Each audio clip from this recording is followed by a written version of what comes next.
period of his PhD that he's working with your team, and he will discuss some work on dynamics of wireless networks. Thank you, Francois, and thank you all for coming. This work was done by my advisors, Professor Francois Bacelli and Jeff Andrews from UT Austin. So the title is Stability and Metastability of Traffic Dynamics in Uplink Random Access Networks. So from the title, you can guess we have some random access system, and we have some kind of data traffic coming into this system. And what we want to study is its stability, and interestingly, its metastability. So we got interested in this problem because, as you know, 5G is supposed to support IoT devices and some use cases of IoT. And IoT devices are quite different from the devices that are currently supported in cellular systems, in the sense that we have massive numbers of them, and each one of them, and they have also very random traffic. So each one of them will typically have very small packet to transmit. So it turns on, it sends the packet, then it goes down. So it's unlikely to have some sort of scheduling, because maybe the overhead to schedule these nodes will be so high, so it's better to have just some kind of random access. And because of these things, like, we have questions regarding like the stability and the scalability of the cellular network that is supporting these devices. And the first step in understanding this, in answering these questions, is basically understanding how the network evolves with time. Since we have many users around, or many devices, they interact with each other due to the shared spectrum, we have to understand how the network will look like if we run the time and see what happens. So stability, basically, what roughly it is, we want to see if these nodes or devices will eventually just leave the network. So they just won't stack, and they won't be able to transmit. And scalability is roughly to understand how many of these devices we can support, and whether we can support like a large-scale cellular network or something like this. For the related work, now there are quite some works in the literature that study this problem. The vast majority of them, they consider a cellular network with fixed deployment for the base stations and the users. So basically, you have fixed known locations for the users and the base stations, and then packets will arrive to each node independently. And then each node will have some kind of a limit on how many users it can, or packets, how many nodes it can support.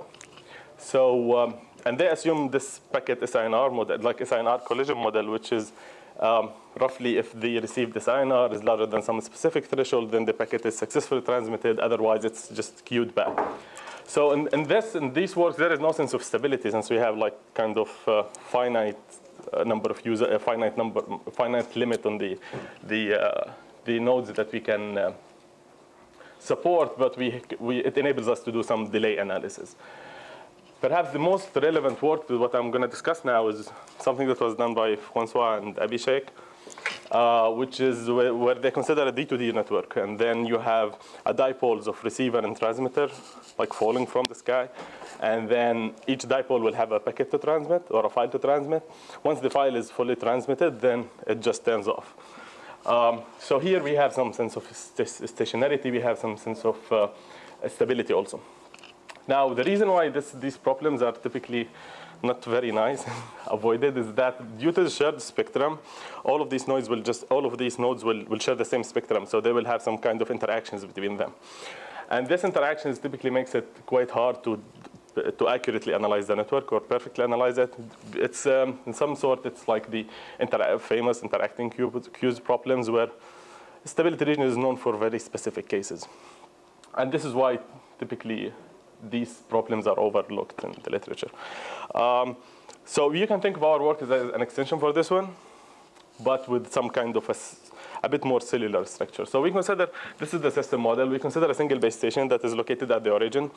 And around this base station, there is some region D. We call it the association area. You can think of it as a kind of a disk or a square. And then you have users arriving to this region as a Poisson point process with intensity lambda. Each user so we are modeling kind of the uplink. So each user will have a file to transmit. Once it finishes its transmission, it will just leave the network, or it just turns off. The packet the file sizes are assumed to be exponential random variable, which is a simplifying assumption. And now for the service rate, so we assume that the user that is located at location X is basically gets the Shannon limit, assuming like while treating interference as noise, which is basically this. So I'll try to explain it one by one. This phi t is the location of the users at time instant t. So it's just like a set of locations. B is the bandwidth. This is the log. P of x is the transmit power of the user at x. L of x is the channel gain, or like the inverse of the path loss. This is the interference term, which basically sums all the power, the received powers from all other users in the network. And this is just the noise term. For L of x, we don't assume a specific function, but we just assume that it is continuous, non-increasing, increasing, and bounded. Non-increasing because, with distance, the power drops on average. And bounded because if it is 0 in some regions within D, within this region, then users who arrive there will just stack and it's not much interesting. And for the transmit power now, we assume fractional power control, which means that the user will try to invert the channel gain, so all of users will get the same received power. So it's L of x to the power minus L. So if L is 0, then the transmit power is just fixed for all users. If L is 1, then these two will cancel out, which means that all users will be treated the same. All users will have the same received power, no cell edge, no cell center, like no discrimination against any users. Now, due to the Poisson arrivals and the exponential distribution of the file sizes, the system is Markovian. And so the network can be modeled as a continuous time Markov chain. And so it's a continuous time Markov chain, and with the network state at some time instant t is just the locations of the users at this time instant, which can be represented as a sum of Dirac measures at the locations, which means that we have some kind of a spatial birth-death model where it is defined over the state space of counting measures. And the invariant measure, if it exists, it will be in the form of a random counting measure, which is just a point process, assuming it exists. So the objectives from this work is that we want to analyze the stability region of this, because as we have seen, due to this rate function, there is interactions between the users. So many users would mean there is more interference and stuff like that. So there's a possibility that it won't be stable. So we want to analyze the stability region.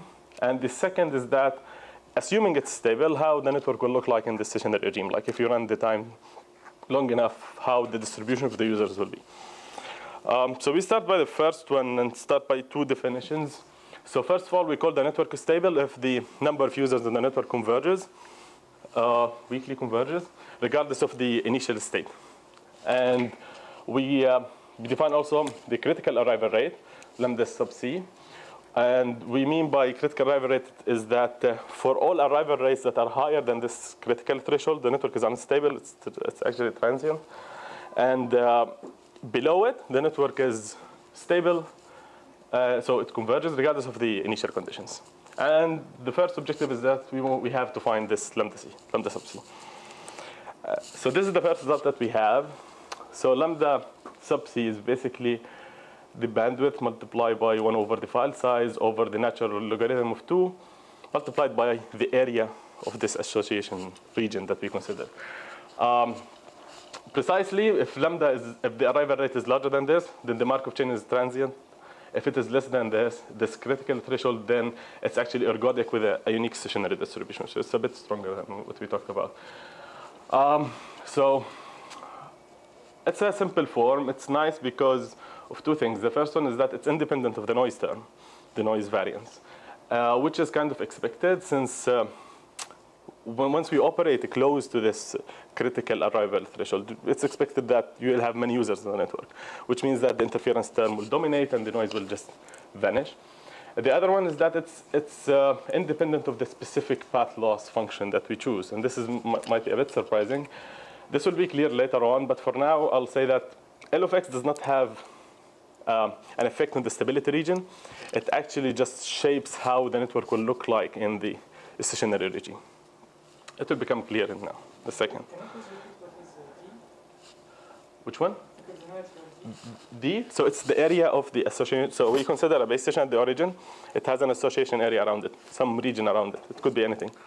So this means the area of this region. And B is the bandwidth. Yes. This is just a constant. So. Any questions? Is it clear? So I won't go through the whole proof. I'll just describe like the outline of it. And the idea is that we take this region around the base station, we divide it into very small disjoint connected sets, which is possible since we assume that it's compact. Each region, we call it like A sub j of epsilon. And the area of each region is just the total area over the number of these regions. And we define these two quantities. So the first one, you can think of it as that for each region, we find what is the maximum channel gain that you can get for a user there. So if the user is located there, at maximum it will have this channel gain. And this one is quite the opposite. So for each region, we will have two variables. One of them is what's the maximum, one of them is what's the minimum. And we define two other continuous time Markov chains, which will basically look at each region and count how many users are there.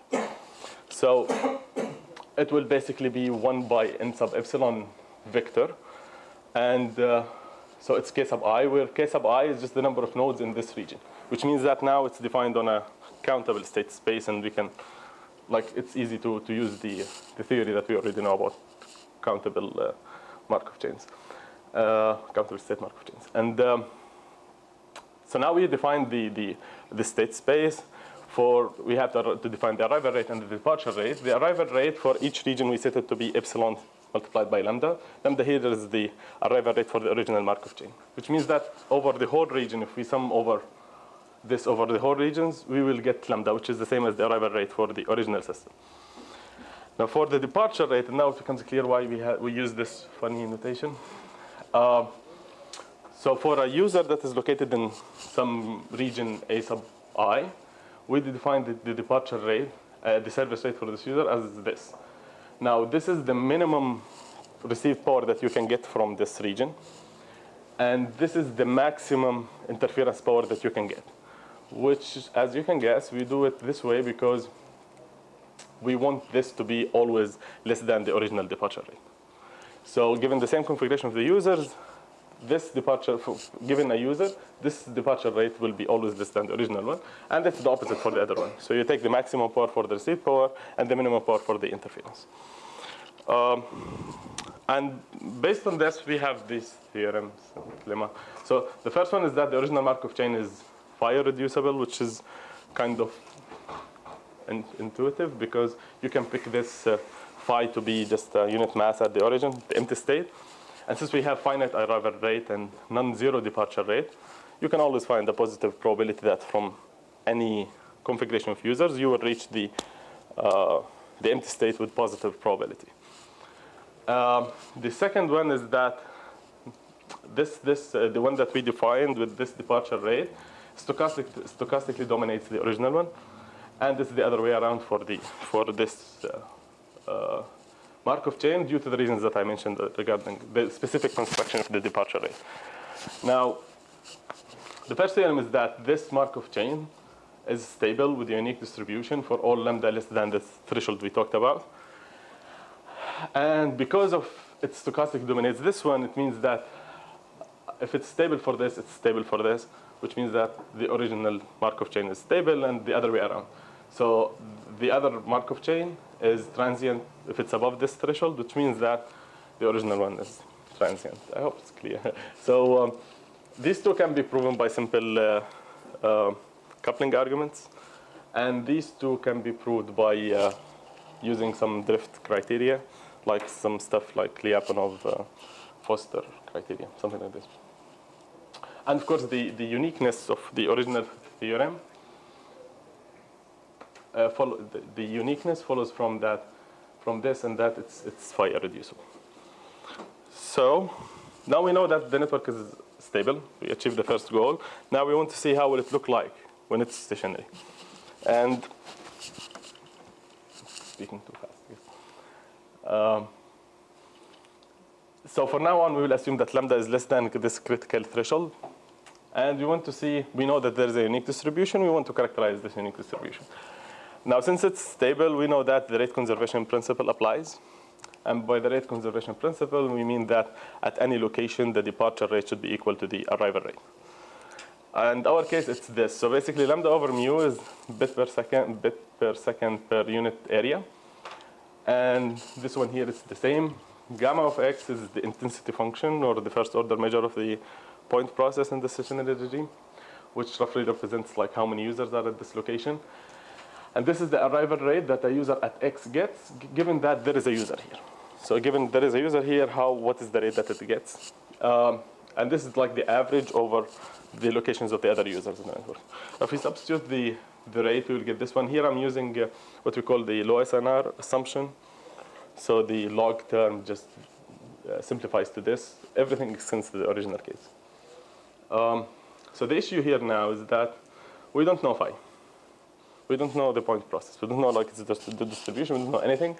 And we have here it's first moment measure, and it's also here. So this kind of decoupling that we were talking about. So the way it's very hard to analyze it exactly how it look like. And the way we do it is that we go to analyze it in their mean fields.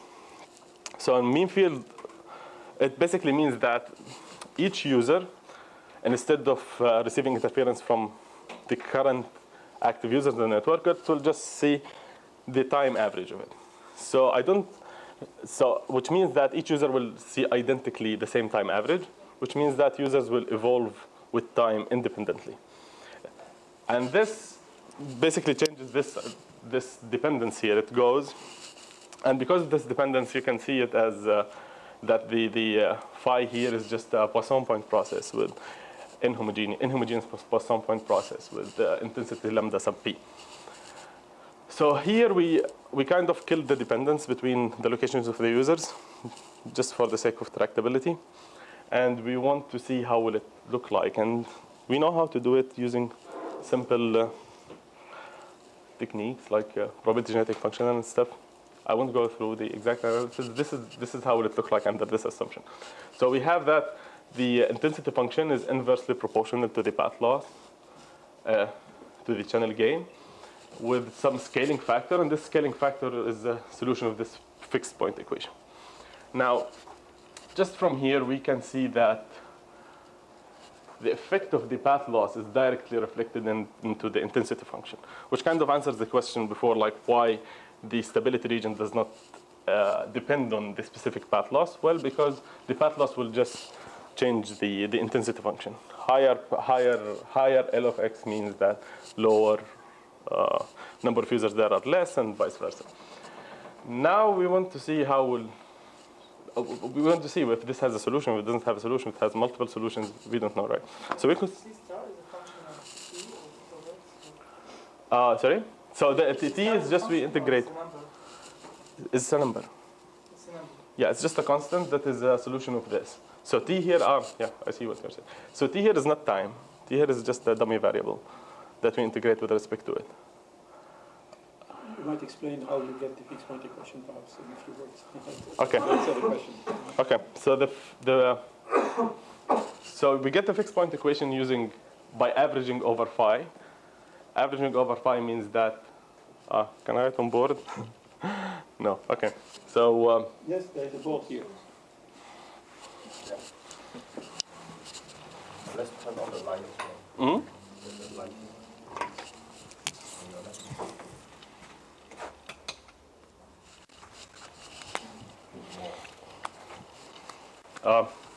So we have the expectation with respect to some kind of L of x over sum over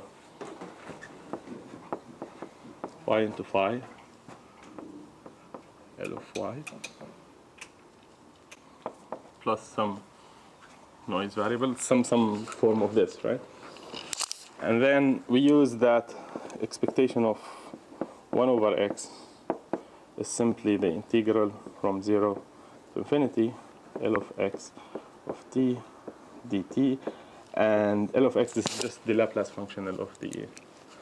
So it's the Laplace transform of the PDF of L of x. So from here, if you see that This one is just L of x, the integral 0 to infinity e to the power minus t sigma. Then you have the Laplace transform with respect to phi, and then you have t here, dt. Now this is a standard form, and from the probability generating function of the Poisson point process, you can directly evaluate it, which is just L of x.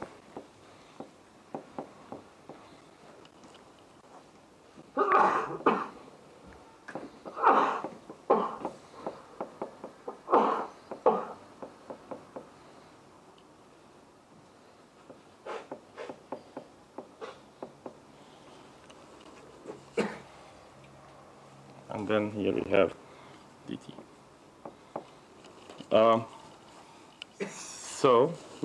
So this is gamma of x. So if we divide both sides of gamma of x, and then with just exchange of variables, you directly get that form.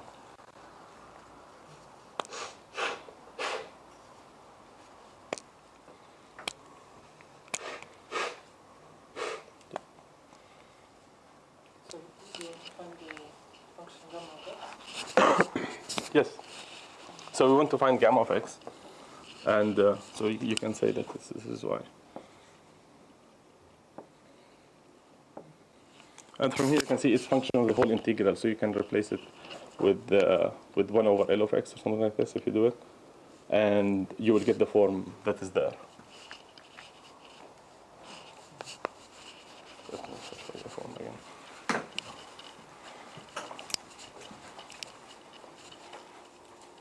Which is this.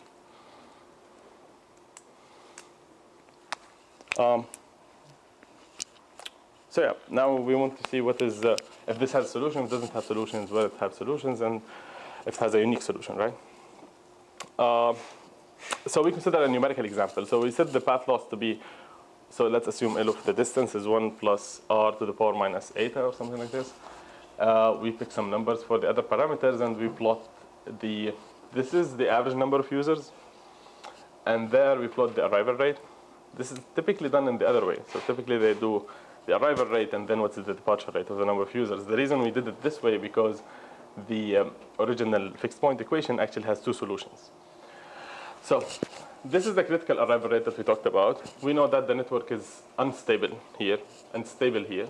So we know when in the region we know it's stable, it has a unique solution, which is very nice. The thing is, what's interesting is that it has two solutions above the arrival rate, above the critical rate. So we know that it's not stable, but what is interesting is that we found this using mean fields analysis, which if we have multiple equilibrium points, I don't think there is a full proof for it, but typically it reflects that there is some sort of metastability in the system. And metastability is, in simple words, is that the network will, if you look at the network, it will just behave as if it's stable for a very long time. And then suddenly, due to some random, some rare event, it suddenly becomes unstable. And it just blows up. Like the number of users start blowing up. Like a simple explanation for it will be, if we focus on this curve and we just look at this point here, for example.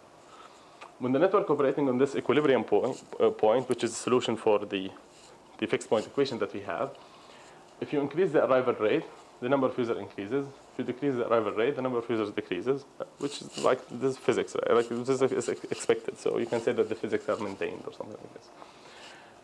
But if you look at this equilibrium point, then if you decrease the arrival rate, the number of users increases, which is contradicting, right?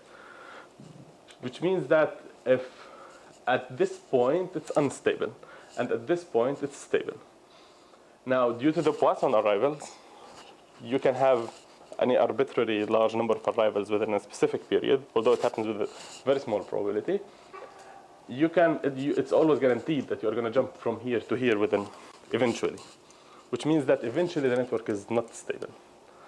To show you an example how will it look like for the simulator, this is time versus number of users, if you just simulate this. And as you can see, if you stop observing here, you'll think that the network is stable. Yeah, it has some bumps, but it goes back always to the empty state. It touches the empty state and then builds up again. And then, due to some infrequent large fluctuation in the arrival or something like this, it just blows up. Like the number of users start increasing linearly, and if you observe it, it's kind of, it freezes. Like users who just come, they stick, they don't leave, and they start accumulating. And you can do some analysis on this. I didn't put it here because it's a bit tedious, but you can show that the reason for this that it happens is that although the arrival rate is set to some value higher than the critical, you can actually show that the network, the departure rate from the network can be higher than the arrival rate, which means that the network is stable, like using the drift condition. But conditioning on that, the network state is within a compact set of states. So you have set of states, if the network is operating somewhere inside, the departure rate is higher than the arrival rate, we have negative drift, everything looks fine. But due to the Poisson arrival, if you just push it outside this compact set, then you have positive drift. And the network just runs away. Like the state, it no longer comes back. You can prove this. Which means that temporarily the network can actually handle an arrival rate higher than the critical threshold. But eventually it will become unstable now. How long will it take? We don't really know. You can do some analysis, but it's random. So it might take like the age of the universe or something to actually go. And it depends on many system parameters. Now what's interesting is that this metastability was observed in other works, right? So one maybe the most famous one in networking or something like this is the discrete time slotted aloha with the exponential back-off time. So in that case, you'll have a single source, single node, like sink, and then you have multiple nodes around it. Each one has packets arriving to it, and just tries to access the spectrum, send the packet when it can. And if two packets are transmitted at the same time, then a collision happens and the packets are queued back. And in that case, it can be shown that the network is ultimately unstable, which means that you have metastability, but regardless of the arrival rate, it's always metastable. Like, it's not like in our case. In our case, we have a region where it's stable, a region where it's metastable, and a region where it's not stable at all. In slotted aloha, it's always it's always metastable. And the reason is, what we think the reason is, for slotted aloha, it's a collision model. So if two packets are transited at the same time, then transition failure. For us, we have, it's way softer, right? Because we assume that the users adapt their rates. So we have this, which is based on Shannon's limit, which means that in our case, we can tolerate more interference than the aloha. And this kind of tells you why we have stable state than metastable state. Compared to the work that I mentioned earlier about the D2D, that D2D doesn't have metastable. It's either stable or unstable, that's it. So now, the first order approximation is nice, since we know that, like it showed us that the network can be metastable and all of this. But in terms of accuracy, it might be bad. So this is for eta equal 5. Eta equal 5 means that the channel gains for users are incredibly small. And that one is for eta equal 4, which is intermediate. And these solid circles are the ones obtained by simulation, and the solid lines are the ones obtained by the first order approximation. You can see it's accurate in this region, but it's not accurate in that region. So it's only accurate in the regions where you have low arrival rate or the small channel gains, which means high path loss. And the reason is basically correlations. This is the answer. Now you can think of it in a very simple example. Assume you are standing at the base station, you are observing the network, and you see that there are many nearby users around you. So you expect that these users are having a hard time flushing out of the network, which means that they have low service rates, right? Now you know that users who are far away, they will see the same interference, but their channel gains are even worse. So you can expect that you will find many users who are also far away. And this tells you that there is correlation. If you observe some event in some nearby, you can infer something about the far users. And this is not really captured by the Poisson approximation, because for Poisson, events that happen on discrete sets, on disjoint sets are independent. So if we go back here, correlations are captured through the interference term, right? So if the channel gains are incredibly small, the interference is very weak. So this correlation does not matter. The same happens when you have low arrival rate. Not many users exist in the network at the same time, which means that this correlation doesn't matter. But for the case where you have considerable, the interference is considerable, it's not tight. And so now we have to capture this correlation, which is through the second order approximation. So the way we do it is the following. We divide the region D, similar to the previous case, into just these small sets, disconnected sets.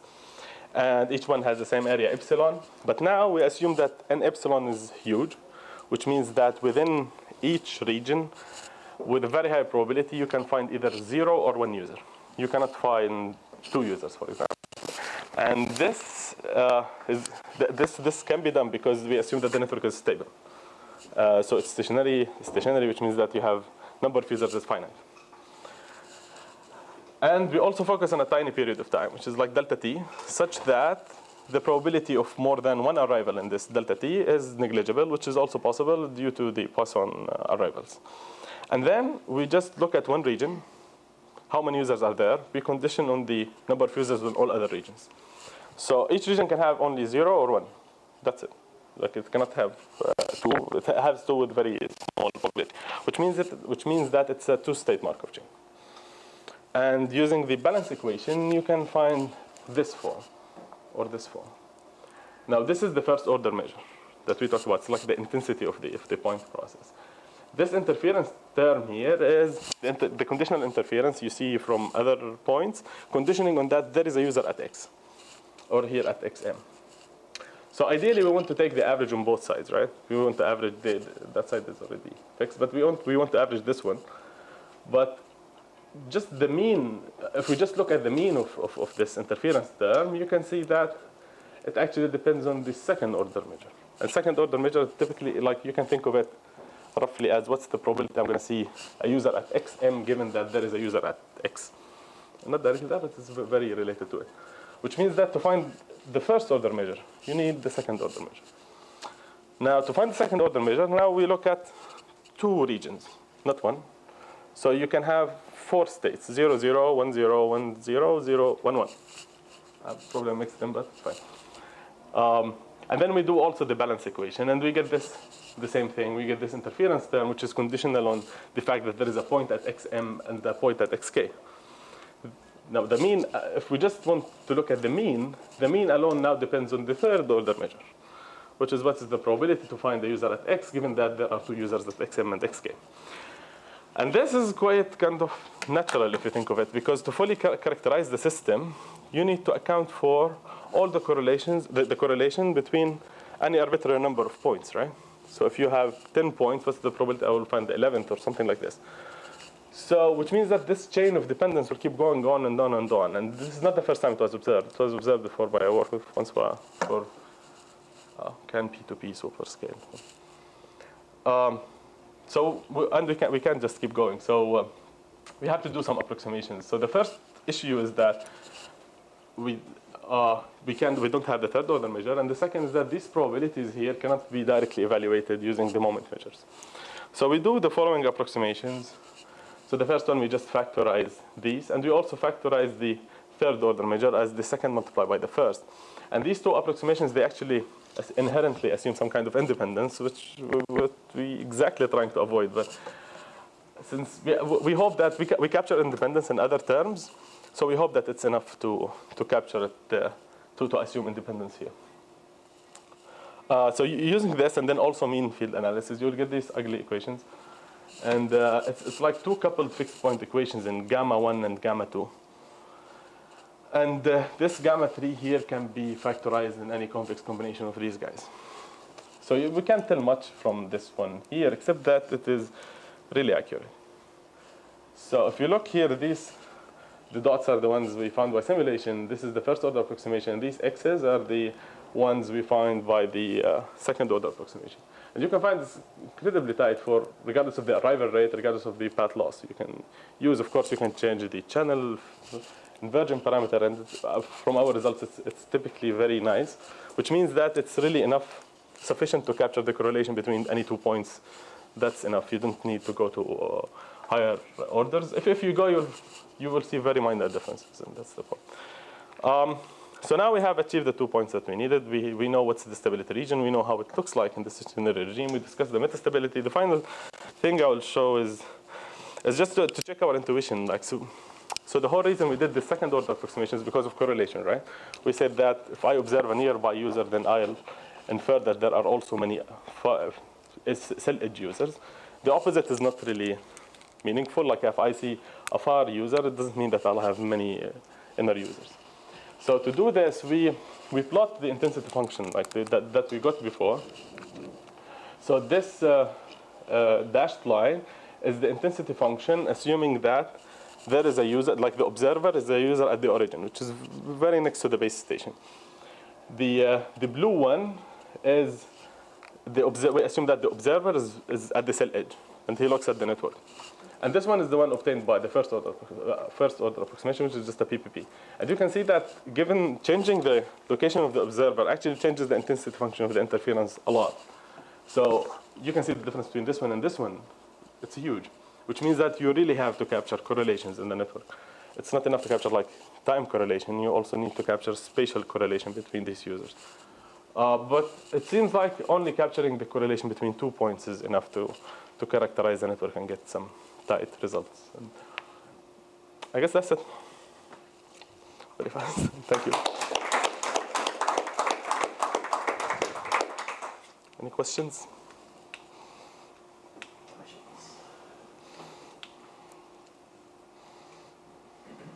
You weren't very explicit about the protocol and the access to protocol. It seems that IoT devices, they just transmit. There's no protocol, in fact. It's not random access in the usual sense where you detect collisions and stuff. You just go ahead and after a certain time, you assume it's transmitted. Yeah. Right? You're no loss.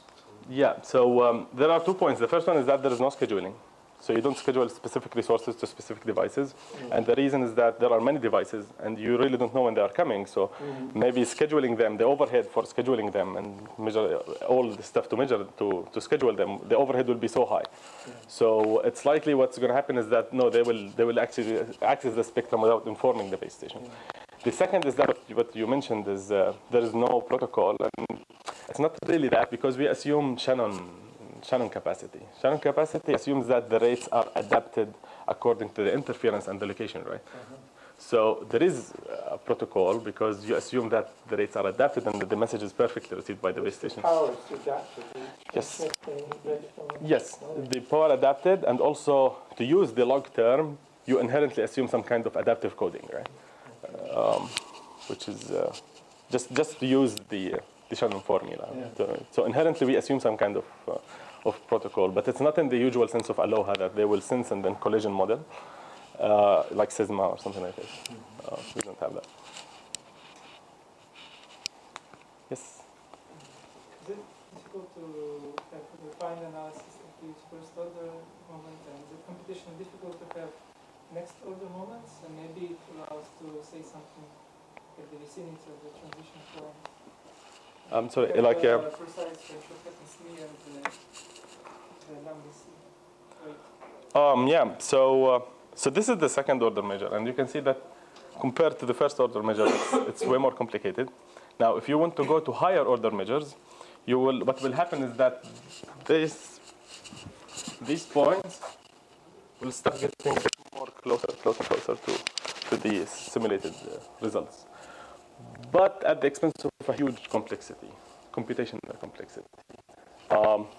Now, we don't care what happens above lambda c, like above this threshold, because we already proved that it's not stable. So I hope this answers your question. If I got it. If lambda approaches lambda c from below, yes. If you're exactly equal to lambda c or kind of a bit below, yes. Is it possible to understand precisely what happens?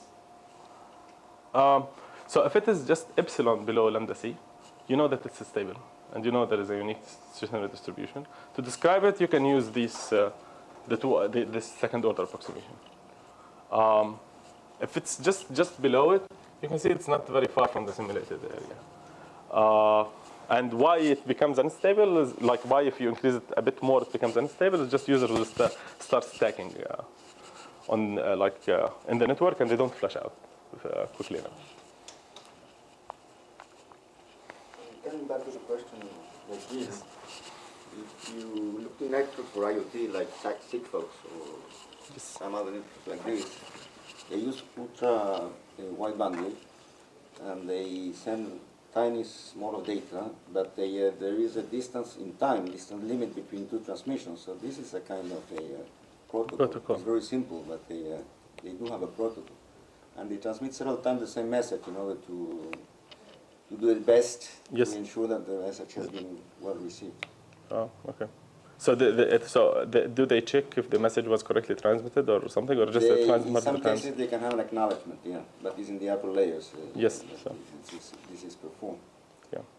Yeah, and there is another technology that is used mainly in the United States, RPMA, where you also have a protocol when they shift the initial time at will, randomly shift the initial time at will they will transmit, in order to avoid as much as possible collisions. I don't know these protocols very well, but they can transmit your So as far as I know, these protocols are typically not supported by the 5G. So the 5G will operate on, I'm considering that it will operate on top of the 5G, right? So in 5G, they have the rack channel, like the random access channel, and from there, things are just a mess. Like they don't have, it's not well, we don't have well-developed protocol there. But the point is that they are not managing to deploy massively. Yes. In the 4G and 5G, the IoT systems, and this is the reason why there is a space for these elementals like Sigfox, LoRa, RPMA. Viterbi is involved in this RPMA story. Viterbi? Thank you. Yes. If I will understand this kind of figure, N is the average number of users, and then they have the departure rate on so this is the arrival rate. So it is kind of the opposite of what we typically plot. We typically plot the arrival rate versus this. And the reason we do it in the other way is just that because for certain arrivals, you have two solutions. So you can't really plot it in this way. So for this region, you can read it this way. It's fine. You can look at it. This is the arrival rate. What is the average number of users in the network? It's just because of the funny shape of the curve for above arrival rate, certain arrival rate. So there was not very far stability analysis of Aloha and slotted Aloha, where you have they plot on the x-axis the accumulated number of users, and then they have this departure rate. It's a kind of exponential and then decay. This curve? This curve. Yeah, yes. And then you have to equalize between arrival rate and departure rate to find if the system is stable or not. But this is not adapting to the throughput. It's collision That's collision model. So typically if this curve, when it is some kind of exponential and then decays back, this is typically what I was referring to as the discrete time slotted Aloha, when you have many users, many nodes, and they typically assume it goes to infinity, and then they assume exponential back off, and then at a fixed point here you will have two solutions, which means that it gives rise to the same thing that is metastable. Now the difference is which means that eventually the network is not stable, but it might take a very long time. The difference is that in this war, this goes like this. So regardless of the arrival rate that you have, you will always have two equilibrium points, which means that eventually the network will not be stable, which is quite similar to what we have in some sense, but different in the other sense is that for us, we have something like this. So only in this region of arrivals, the network is metastable. So why is this? Because here it's x exponential minus x, and so it goes back to 0. Why it's not going back to 0? It's stabilizing at some rate in your case. Yeah. So we don't know exactly. So first of all, we independent of this, we proved that the network is stable here and unstable here. So we know that here you will have single curve. But how does it look like? It's a solution of fixed point equation, so it's not really easy to see. Our guess is that it is just because of the interference, the rate adaptation that we consider, right? So we consider the interference as like sum of powers, and then users adapt the rates based on Shannon's limit. For slotted aloha, no. If two transmit at the same time, then the packet is lost, and they have to queue back. So it's way more harsh than what we consider. And this is the reason we think that there is ultimate instability in their case. But for our case, it's only for a specific region. If your arrival rate is small enough, things will just work perfectly. So coming back to the questions of Jim and Daniel, so in Sigfox, it's like Daniel said, so you repeat several times blindly. In LoRa, you wait for X, and then if it's not received, you transmit again. In 5G, you have a random access channel, so you send the preamble, you may have collisions, and then you resend the preamble after X until the preamble is well received, and you are scheduled afterwards. So there is no rate adaptation because these nodes cannot have a feedback on their channel conditions and adapt the modulation and coding and so on.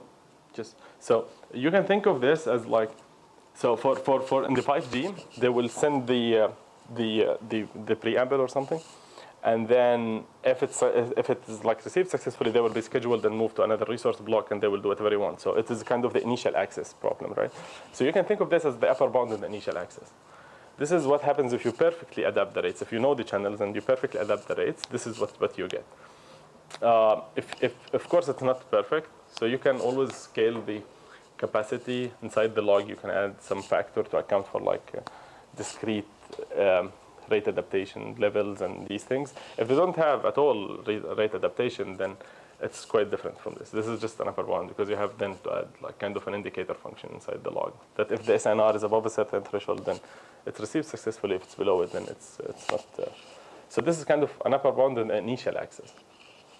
I still have a question about this because if you suppose perfect rate adaptation, I don't see the intuition behind it because if you are subject, so you have a low SNR because you are subject to interference. So you react by adapting your throughput, and then you will have a lower throughput, and then you will have longer times. So you increase interference because you are sending on a longer time. Is it the inverse? Is it not the inverse that you have to do instead of lowering your throughput and increasing the time for transferring your packet, so it becomes unstable? Perhaps it's better to increase the throughput for everybody to shorten their times and reduce. So you do some kind of some sort of scheduling, like the users will wait till the interference gets slow, and then they will transmit, something like this. You're saying so. This way you reduce the transmission time. Yeah. So instead of increasing transmission times by adopting a more robust moderation and coding, you may do the inverse. But then the base station cannot decode your packet. It's above Shannon's limit. Even if you increase your rate, it's above the Shannon limit because of interference. So if everybody is making like this, so the transmission is shorter everybody. So the system may have a lower kind of interference. If you randomize the starting of the packets, and each packets are short, it's better than having long packets. Yeah, so it's two points. The first is that adapting, if all of them, they adapt the same thing, then after the same point, the interference will dominate the noise. And adapting, increasing the power will not make any difference because all of them will receive the SINR. Now, if one of them adapts, and the others are like, he just wants to be selfish, and he will just reduce the decoding and all of that, then simply the base station cannot decode this message because it's above Shannon limit, and while treating interference as noise. Of course, this is not optimal. You can do some joint decoding or all of that, but it's highly complicated. This is the second point. The third is that you are talking about different, like randomly, make the time to transmit random between them. Yeah, we did not consider that. I don't have an answer for it. The key point I think that you made is that in spite of the fact that when interference is increasing, you lower your rate and you stay longer, there is still a positive stability region, which is completely different from the classical Allamouri collision setting, right? I think this is the key point that you made, right? So the wireless and the Shannon adaptation is much more robust than the discrete Allamouri collision setting. So it's the key observation.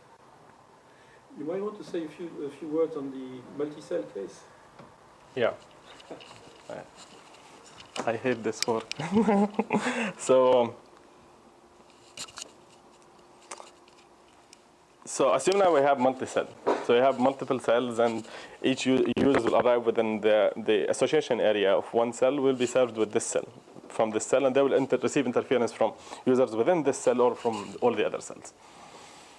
And all the other cells. Now, many of the analyses can be extended, but not directly, because in the single cell case, the issue was we have correlations between users within the same cell, right? So given there is a user here, there is a probability that you will find another user in any other location, depending on this location.